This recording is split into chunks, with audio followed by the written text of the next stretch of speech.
Good morning friends. तो आज का जो हमारा प्रीलिम्स बूस्टर का सेशन होगा वो बहुत छोटा होगा क्योंकि हमारे पास टॉपिक्स बहुत कम है आज कवर करने वाले।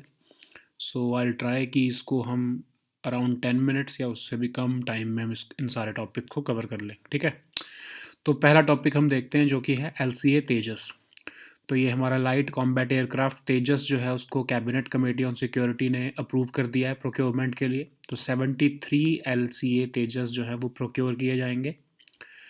और 10 LCA जो तेजस हैं वो टोटल ये दोनों मिलाकर मतलब एक तरह से 83 जो तेजस एयरक्राफ्ट्स हैं इन सबको 45,696 करोड़ की जो है कॉस्ट पे परचेज किया जाएगा for Indian air force.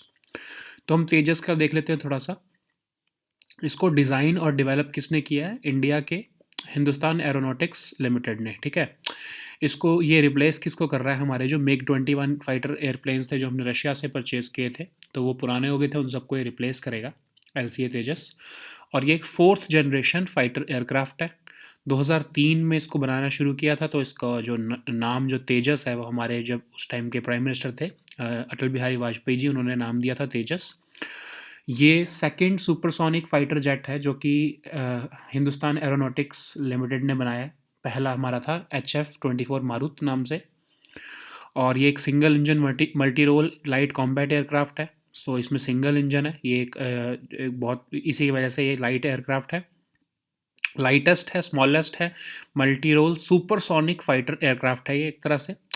Air to surface, precision guided and stand off weaponry, ये सारे इसमें सिस्टम्स हैं। सिंगल इंजन आपको पता ही है, compound delta wing, tailless design. अब इसकी एक बहुत ही आपको इम्पॉर्टेंट खासियत बताता हूँ कि इसकी जो मैन्यूवरेबिलिटी है, सबसे इम्पॉर्टेंट एक चीज़ होती है एक फाइटर एयरक्राफ्ट में, मैन्यूवरेबिलिटी। मतलब कि कितनी जल्दी वो मोड़ काट सकता है, कितनी जल्दी वो एक तरह से जो है वो मूवमेंट उसकी कितनी अच्छी होती है। तो इस क्योंकि ये लाइट एयरक्राफ्ट है बहुत ज़्यादा, और इसकी मैन्यूवरेबिलिटी जो है वो बड़े से बड़े अच्छे से अच्छे एयरक्राफ्ट से बेटर है ये, ठीक है। तो ये मैन्यूवरेबिलिटी के कंटेक्स्ट में जो हमारा LCA तेजस है, इट इज़ वर्ल्ड क्लास, ठीक है। इससे इम्पैक्ट क्या होगा कि जब हमारी गवर्नमेंट अब जो है इंडिजिनसली प्रोड्यूस्ड जो हमारे एयरक्राफ्ट्स जो है प्रोक्योर कर रही है, तो एक आत्मनिर्भर भारत इनिशिएटिव जो है उसको एक बूस्ट मिलेगा। हमारी हिंदुस्तान एरोनॉटिक्स लिमिटेड जो है उसको एक तरह से बहुत बड़ा ऑर्डर मिल गया, तो उसकी पूरी जो है वो एक तरह से किक स्टार्ट हो जाएगी उनकी जो अपनी उनका बिजनेस साइकिल है। 500 इंडियन कंपनीज जो हैं इंक्लूडिंग MSMEs जो कि इसको बनाने में लग रही हैं, कुछ छोटे छोटे पार्ट बनाती हैं जो कंपनीज, उन सब का जो एक तरह से बिजनेस चल जाएगा और इकोनॉमी को एक अच्छा बूस्ट मिलेगा। और क्योंकि अब हम जब एरोस्पेस मैन्युफैक्चरिंग अपनी खुद की जो हम प्रोक्योर करने लगेंगे, तो LCA तेजस में वैसे भी बहुत सारी कंट्रीज़ ने, बहरेन ने, इवन UAE ने, बहुत सारी कंट्रीज़ ने इसमें इंटरेस्ट दिखाया। और इवन सिंगापुर वगैरह जैसी जो हमारी कंट्रीज़ हैं, इन्होंने कहा है कि they like this and someday they would like to procure it, ठीक है।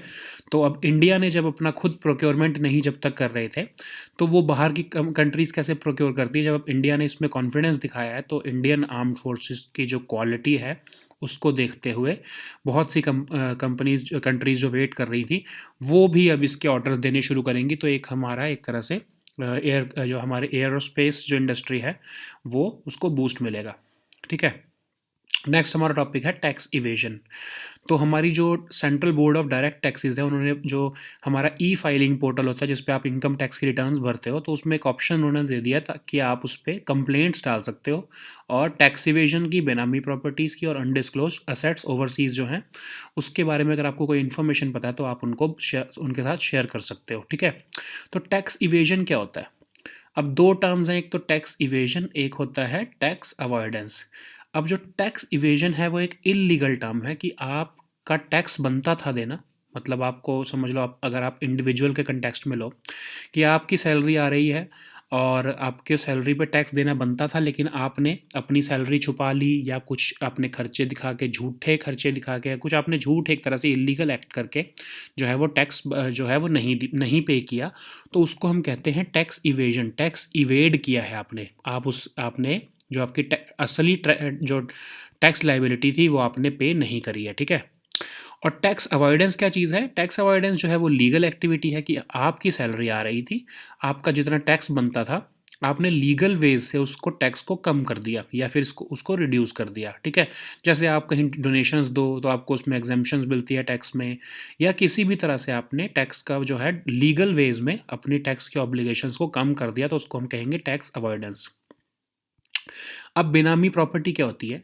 बेनामी प्रॉपर्टी वो प्रॉपर्टी है जो किसी और के नाम पर आप खरीदते हो, ठीक है।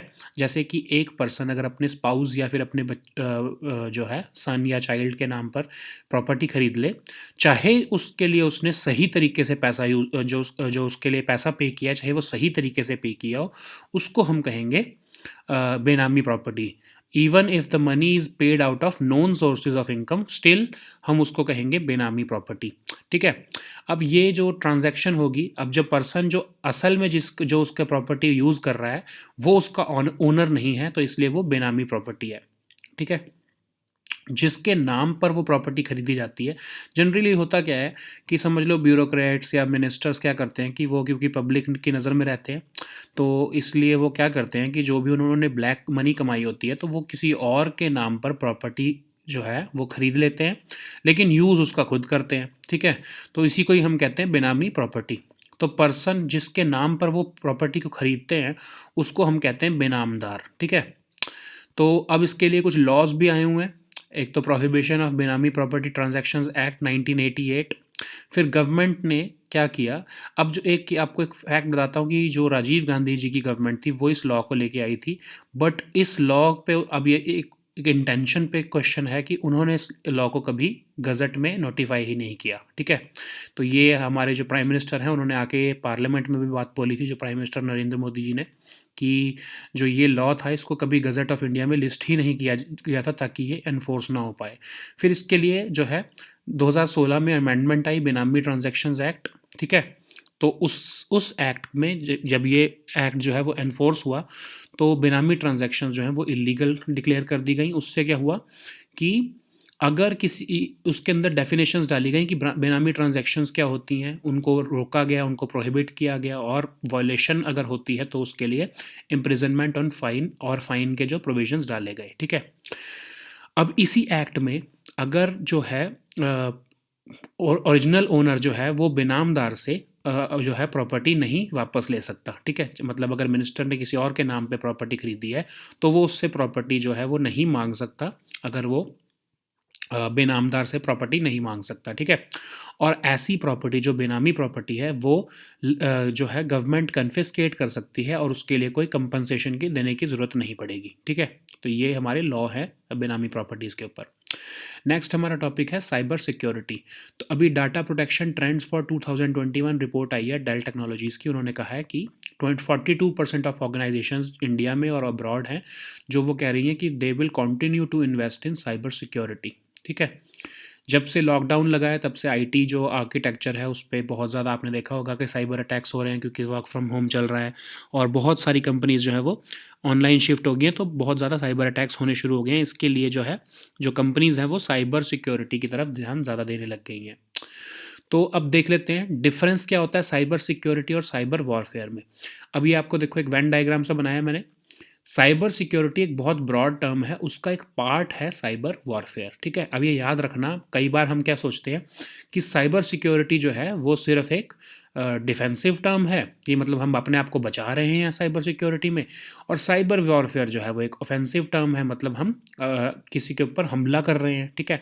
तो ये ऐसा नहीं है, साइबर सिक्योरिटी एक बहुत बड़ी टर्म है, उसका एक छोटा पार्ट है साइबर वॉरफेयर, ठीक है। तो साइबर सिक्योरिटी जो चीज़ है, हाँ, लेकिन हम समझने के लिए क्या करते हैं कि साइबर सिक्योरिटी का हम जो यूज़ है वो सिविलियन जो है डोमेन में करते हैं, और साइबर वॉरफेयर का जो है हम मिलिट्री डोमेन में करते हैं यूज़, ठीक है। तो साइबर सिक्योरिटी जो है वो civilian functions of national security, मतलब बैंक्स के ऊपर अटैक हो जाए, मतलब उनकी कुछ साइबर एक तरह से वायरस का अटैक हो जाए, या कोई उनके ऊपर मैलवेयर का अटैक हो जाए, कोई साइबर अटैक हो जाए, बैंक्स के ऊपर हो जाए, आपके गवर्नमेंट के किसी समझ लो हेल्थ डिपार्टमेंट पर अटैक हो जाए, या मीडिया हाउसेस के ऊपर अटैक हो जाए, तो वो सब साइबर सिक्योरिटी की डोमेन में आते हैं।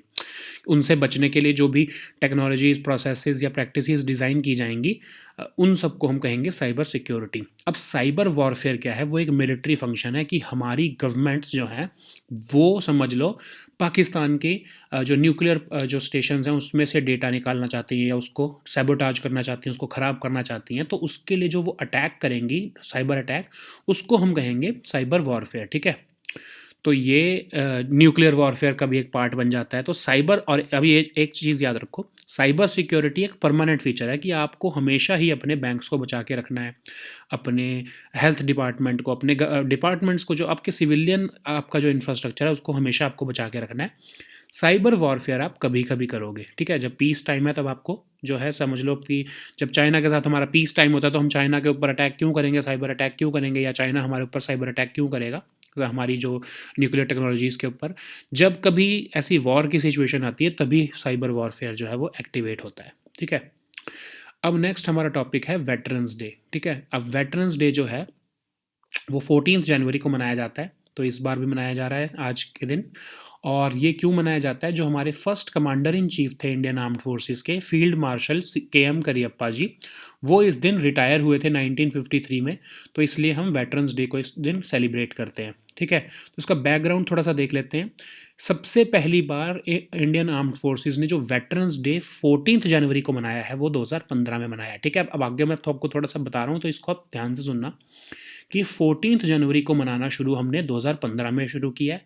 लेकिन यस, वेटरन्स डे हम बहुत पहले से मनाते आ रहे हैं। वेटरन्स डे जो है वो हम नवंबर 11 को मनाते होते थे पहले। ठीक है, अब ओरिजिनली जो नवंबर 11 को हम वेटरन्स डे भी नहीं मनाते थे, और हम ओरिजिनली जो है आर्मिस्टिस डे होता है। आर्मिस्टिस डे क्या था? जब वर्ल्ड वॉर 1 जब एंड हुई थी तो जो हमारी जो ब्रिटिश गवर्नमेंट थी वो जीती थी, तो उसको वो आर्मिस्टिस डे मनाती थी नवंबर 11 को। तो हम नवंबर 11 को आर्मिस्टिस डे सेलिब्रेट करते आते थे। तो 1954 में गवर्नमेंट ने क्या डिसाइड किया कि नहीं, जो ये आर्मिस्टिस डे जो है हम उसको नहीं सेलिब्रेट करेंगे, हम उसको वेटरन्स डे नाम से सेलिब्रेट करेंगे, हम अपनी इंडियन आर्म्ड फोर्सेस के लिए। ठीक है, तो अब 11 नवंबर की डेट तो वही रही, हम वेटरन्स डे सेलिब्रेट करते आए शुरू बहुत देर तक। फिर 2015 में गवर्नमेंट ने क्या डिसाइड किया कि नवंबर 11 को क्यों सेलिब्रेट किया जा रहा है वेटरन्स डे। हमारे वेटरन्स डे जो है वो फील्ड मार्शल जनरल करियप्पा जी जिस दिन रिटायर हुए थे 14 जनवरी को 1953 को, उसके दिन हम सेलिब्रेट करेंगे। तो उसकी डेट जो है 2015 में चेंज की गई और फर्स्ट टाइम जो है वेटरन्स डे 14 जनवरी 2015 को मनाया गया। ठीक है, तो ये आज के हमारे टॉपिक्स थे। आप इसके ऊपर MCQs करने ना। Will meet next time with new topics. Until then goodbye and take care.